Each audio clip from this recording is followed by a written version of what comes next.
to you, the show that celebrates the art of lying. On Lee Mack's team tonight, the England star who once beat Wayne Sleep. Luckily, it was in I'm a Celebrity and not with a cricket bat. It's Phil Tufnell! And a splendid comedian who likes to satirise the great and the good. So it'll be nice for him to have a night off and mix with us lot. It's Marcus Brigstocke! And joining David Mitchell tonight, an actor and comedian who, during his 13 years as a drama teacher, said he found his pupils inspirational. They inspired him to leave teaching and become a comedian. Greg Davies! And as one of the longest-serving presenters on Blue Peter, she became an expert at explaining things in a way that a child could understand. Excellent training for sitting opposite Lee this evening. It's Konnie Huck! Right, we start with round one, which is Home Truths, where our panellists each read out a statement from the card in front of them. To make things harder, they've never seen the card before, so they've no idea what they'll be faced with. It's up to the opposing team to sort the truth from the lies. And Greg, you are first. Am I? You are, yes. For my first term at university, I rented the bathroom in a student house and slept in the bathtub every night. Lee? Greg? Yes? Before we even start this, can you stand up? There'll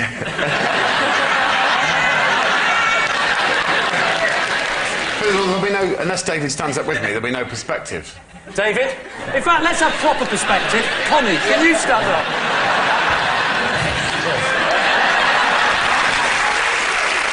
You know the question. Yeah. What's the answer? Well, I just hung off the end of the bath. As I hang off every single bed that I've ever slept in. No. You definitely don't hang off a bath. Like you hang off a bed. Because a bed go like that, and then you hang off. Yeah. You'd have to go up and cross and hang off.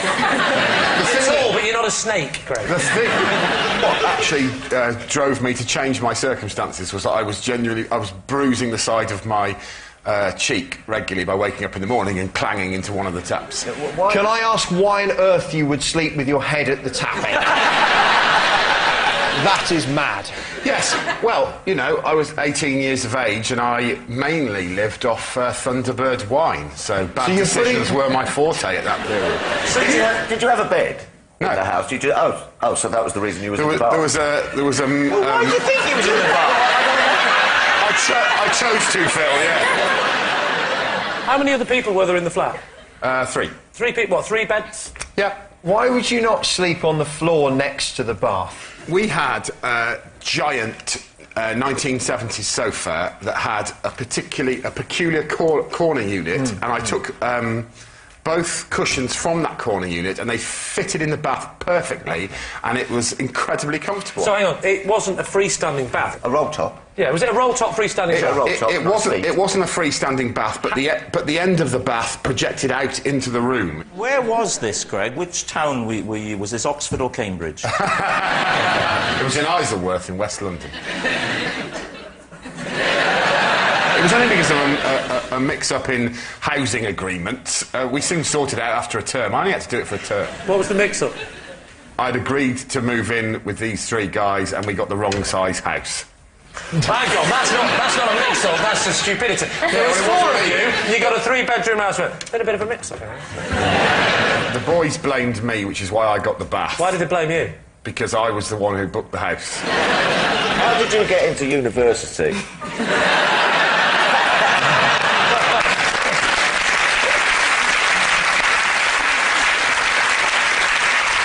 So, Lee, what are you thinking? Marcus? I think it's too preposterous to be true.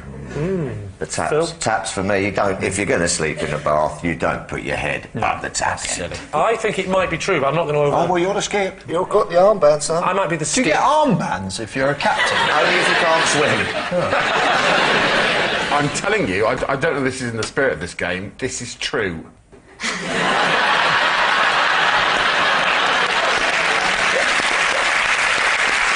That was sufficiently moving. I'm going with it. I'm saying it's true now. What are you saying, Skippy? Should we say true? True. Not Skippy, Rob, not Skippy. That's no good. I'm not going to go and go and fetch help. I'm going to skip, right? Someone's fallen into a mine shaft. We're going to go for true. Go on, mate. Change it to true. We're going for true. You're saying it's true. Greg Davies, were you telling us the truth or were you telling a lie? Do you feel, David, any sense of genuine competition in this game? Yes, I do, yeah. Then I think you're going to like me very much. It was a lie.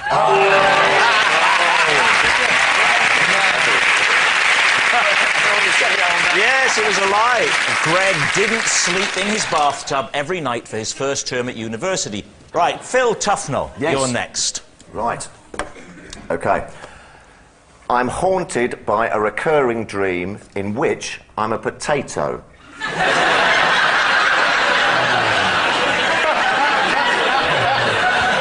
David. Okay. How does the dreaming realisation that you're a potato manifest itself? I'm being chased. Oh, right. Oh, yeah, of course, because potatoes get chased all the time. I'm being chased by a pitchfork. How do you know you're a potato? Because you can't move. No, I can't. I've got... It's like Mr. Potato Head. I wear a little trilby hat, little legs, and I'm running along the garden like that, with a pitchfork trying to poke me. And I'm sort of climbing up trees and things, and the pitchfork sort of going for me. And Has it ever caught you? no, it has never caught me yet. And then, just as it is going to catch me, I think I wake up. What do you think that the pitchfork wants to do? Is it attempting to harvest you? It's a family show. I think all the Heavy with symbolism, David. Yes, it is, I mean, isn't it? Yes, there's the a lot of sturdy steel of the pitchfork, the soft, pliant flesh of the potato. I'm getting a little worked up just thinking about it, to be honest with you. He didn't say it was boiled, did he? I think it's baked. Hey, oh, it is boiled. Baked potato. So you're a baked potato? I think I'm a baked... What are you doing in the garden if you're already cooked?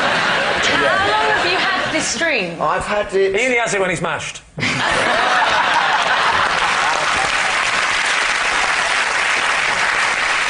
Yeah, I think quite a bit, actually, you know.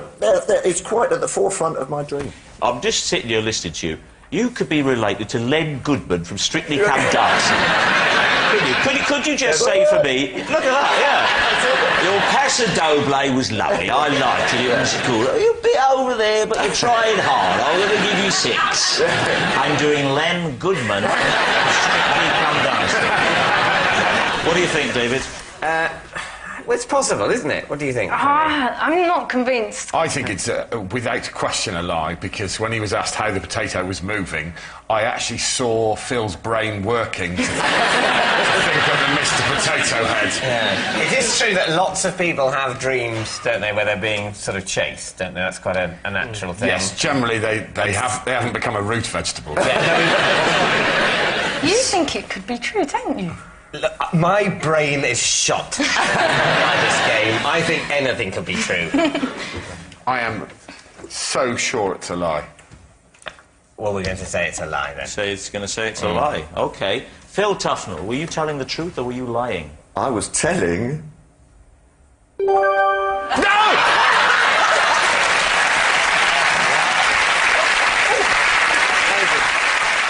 It's true. Phil is haunted by a recurring dream in which he is a potato. There's a technical term for Phil Tufnell turning into a potato. It's called evolution.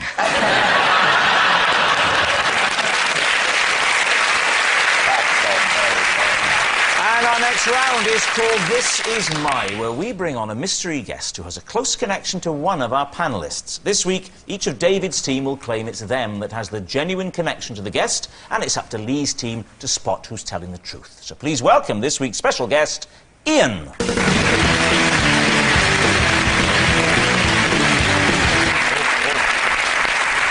Konnie. Sorry, even before we start, I can tell you now, lads, this man does not know David Mitchell. Konnie, what is Ian to you? And this is Ian. When he brought his lizards onto Blue Peter, one of them went missing. Later that evening, I found it in my handbag. All right. David, what's your connection? This is Ian. I sat next to him on a plane, and he had such a fear of flying that I had to hold his hand throughout takeoff and landing. It turns out David Mitchell might know this man really well. Greg, how do you know Ian? This is my friend Ian. One night after getting drunk together, he was wrongly arrested on suspicion of murder. So there we have it. Connie's lizard loser, David's terrified passenger, or Greg's falsely accused friend. Where do you want to start?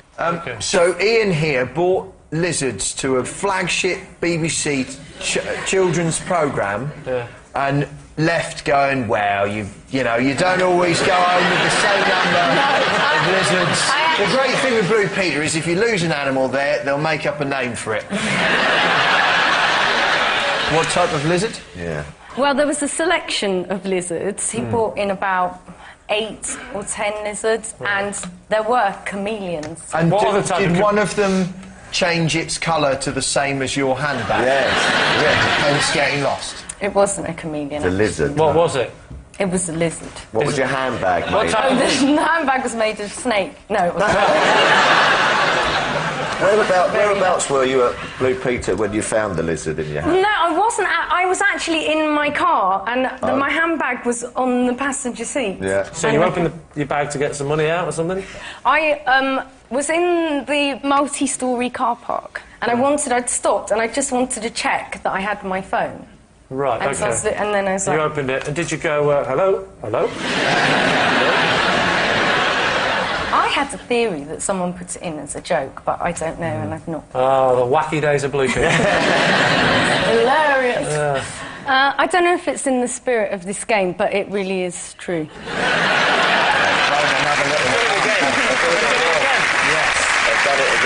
I'd like to say I'm not stupid enough to fall for this again. I am. OK, right. David. Yes. Just remind us again of your implausible story. Well, I was on a plane next to Ian, and his fear of flying was such that I had to hold his hand during takeoff and landing. And where were you going from and to? I was going from Gatwick to... That's an airport. Think of another one now. Corsica. Gatwick to Corsica. Yeah. And what did he say? Was there any, for want of a better word, foreplay, or did he go straight down? It was on takeoff. He just suddenly started. What? He started sort of making agitated noises. Please, can you do the demonstration? I think we all want to see the agitated noises. No. Go on. As I remember it, it was just sort of. Are you sure that wasn't the engine, David? Yes, Lee, I'm sure it wasn't the engine. So basically, he's sounding agitated. Yeah. Has he grabbed your hand? Then he grabs my there's hand. no talking. There's no. Do you mind if he's just gone? Not at that point, no. You slag, David Mitchell. And what did you say? Do you mind? I'm a married woman. I mean, what did you do?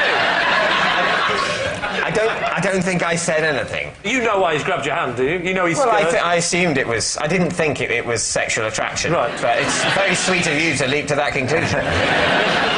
Did either of you have fellow travellers with you? No. No, we were both just flying to Corsica to see what might happen. I was seeing you mate on the plane, maybe. And this happened again when you came in for landing? After we became sort of, when it levelled off, we became fully airborne. That sounds like a virus.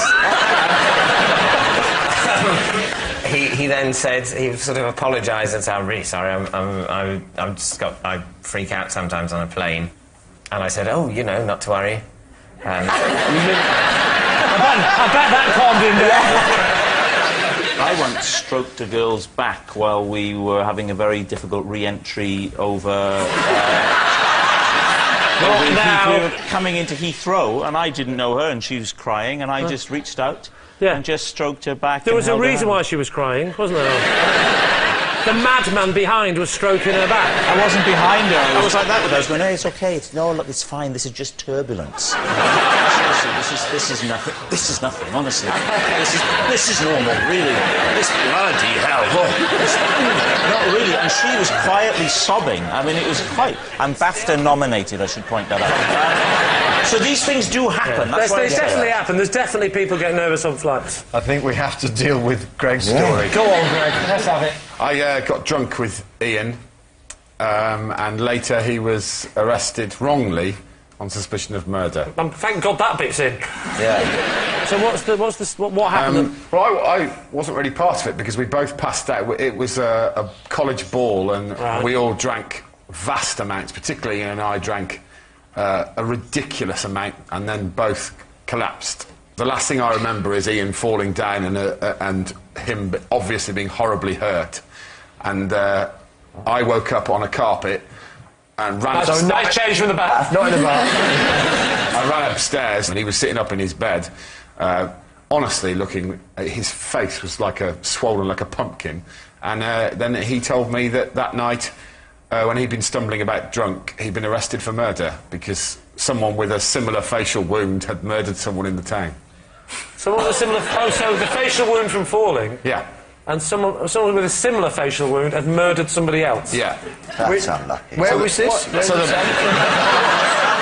How did they know he wasn't the murderer? What was the defining point in the interview? He told me that they'd questioned him for hours, and eventually he said to the police, and I think this is a quote, "I'll be honest with you, lads, I could well have done it."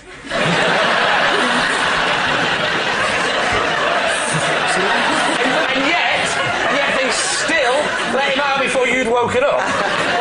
It upsets me to think that police respond to double bluffs like that. And just to be clear, it was proven at the end that he had absolutely nothing to do with it. Correct. Right. Obviously, otherwise he wouldn't be here. Right. We never established just why David was going to Corsica. On his own. Was it Club 18 to 30 again? No, it was a holiday. I was going on holiday with a group of friends, but I could only go a day after everyone else. They made those rules, did they?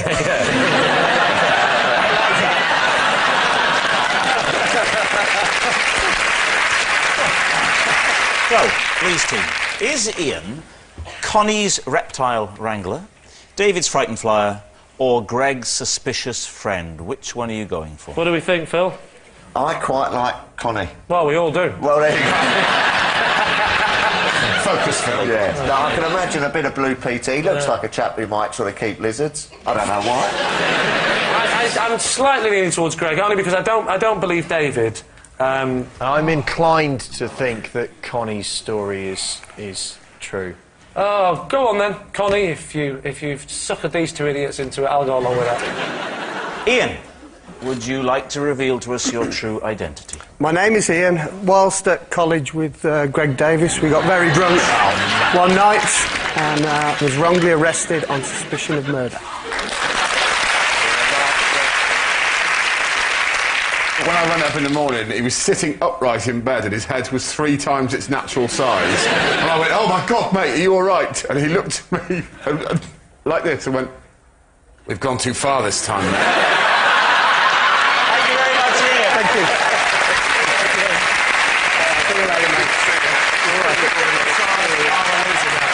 Which brings us to our final round, quick fire lies, in which our panellists lie not only to their teeth but against the clock. We will start with Lee. Yes, of course.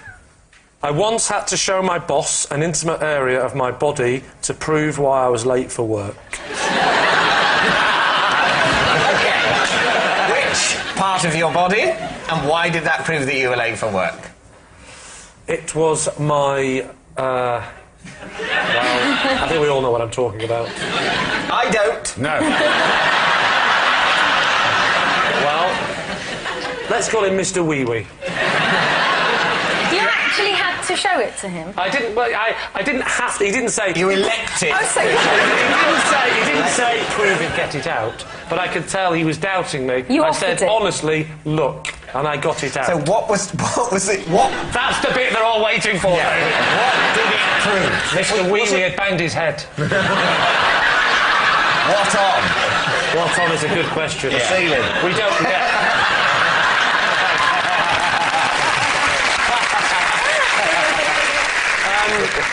Yeah, basically, I was lying in bed, and I was naked, and I think there was a tiny little bit of glass in the bed, and it just wouldn't stop bleeding. So I had to get some tissue paper. I wrapped it round quite a lot, and I can't lie, it ended up looking like Mr. Bump. It was blue. It was. I just put lots of it on, and then I just told him the truth. I said, sorry I'm late, there was an incident. Told him the incident. He went, like that, as if to say, you're not telling the truth. I said, do you want to see it? Whizzed it out. He went, oh, it's Mr. Bump. So every time someone raises their eyebrows at you, your instinct is to get your penis. Stop it, Greg! Stop it! You know I can't help myself. Stop it! He made you show it. No, he didn't make me. He at never point made me do it. Right. All he did was give you the sign. The thing is... Stop it, Greg! You were in no position to deploy it. I was quite well covered. It was full of bandage tissue paper. So it was easy to get it out and keep my dignity. In fact, I was quite proud of it. It was like this. I said, you want to have a look at it, mate? There it is. Clap your eyes around that little beauty. There. Mr. Bump's fainted. Get used to it. David, what do you think? Is he telling the truth? Let's have a decision. Connie. Well, I could weirdly believe it. Yes, I could believe it. I mean, it's a very extreme story to have made up. It's too much, so it must be true. Yeah. You're saying true? Yeah. Yeah, we're saying true. You're saying true. OK, Lee, truth or lie? It is, in fact, true.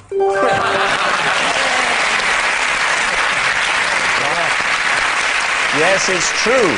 Lee went on to a successful career in entertainment, while his boss went on to antidepressants and a course of trauma therapy. Next, it's David.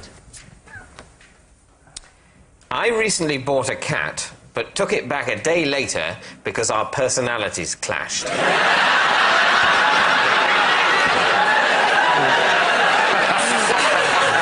Once again, David is mixing up the word cat and wife.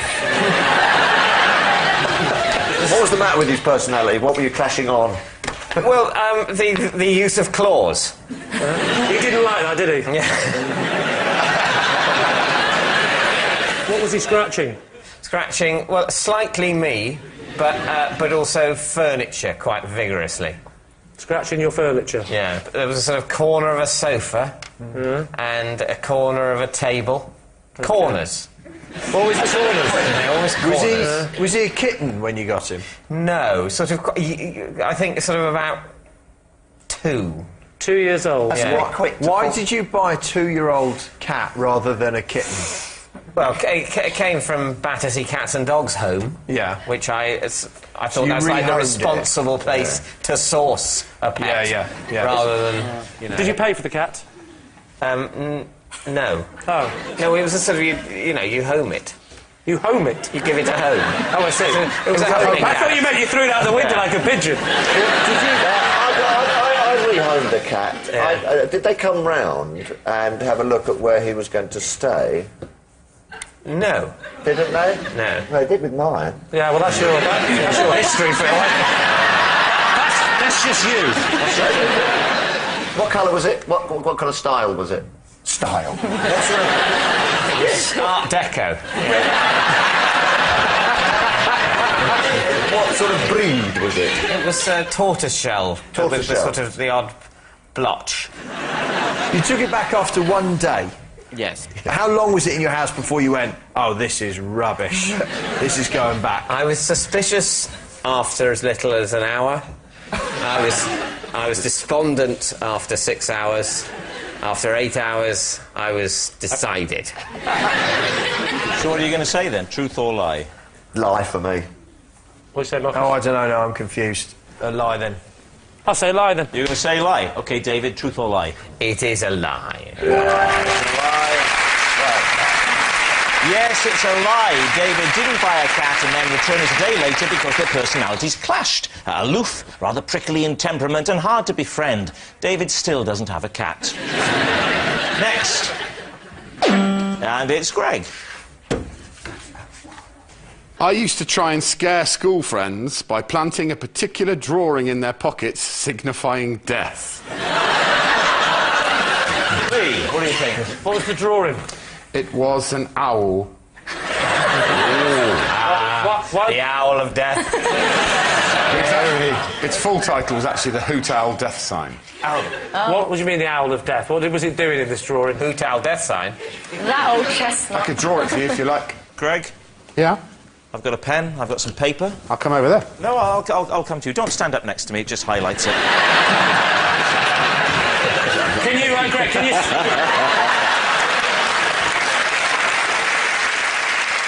So please draw the Owl of Death. So,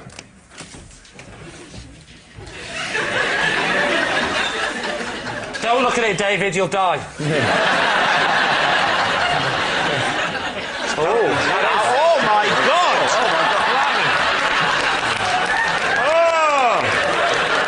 Oh, please put it away.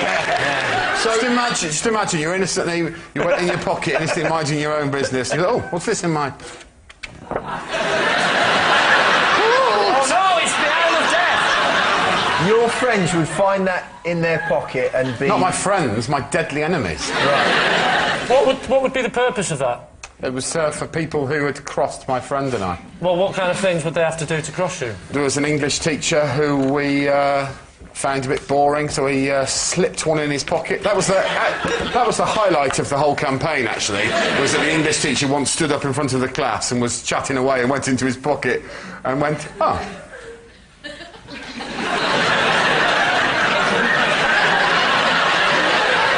And he went, sorry, everyone. Does anyone know anything about this? Because I've just...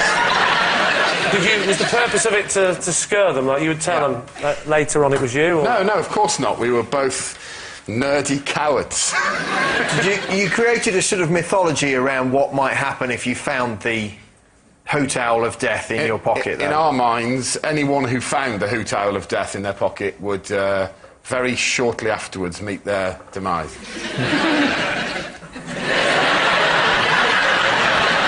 Time to take a guess. What are you going to say? What do we think, Phil? Do you think that is possible? I think it's possible, but I think it's a lie. I think it's a lie. OK. You say lie, you say lie. What about you, Lee? I say lie. Right, Greg.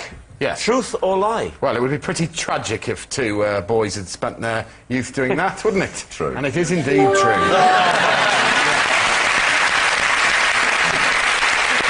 Yes, it's true. Greg did try and scare school friends by planting a particular drawing in their pockets, signifying death. Well, that noise signals time is up and it's the end of the show, and I can reveal that David's team are the victors by 7 points to 3. But of course, it's not just a team game. My individual liar of the week is Greg Davies. Yes, Greg Davies, whose stories were so tall, some of them almost came up to his shoulder. Good night. Quizmaster Fry with Alan Davies and Jimmy Carr on BBC Two now in QI. After the news here on BBC One, you can have service, but the smile will be extra. Matt and David, come fly with me, 10:35.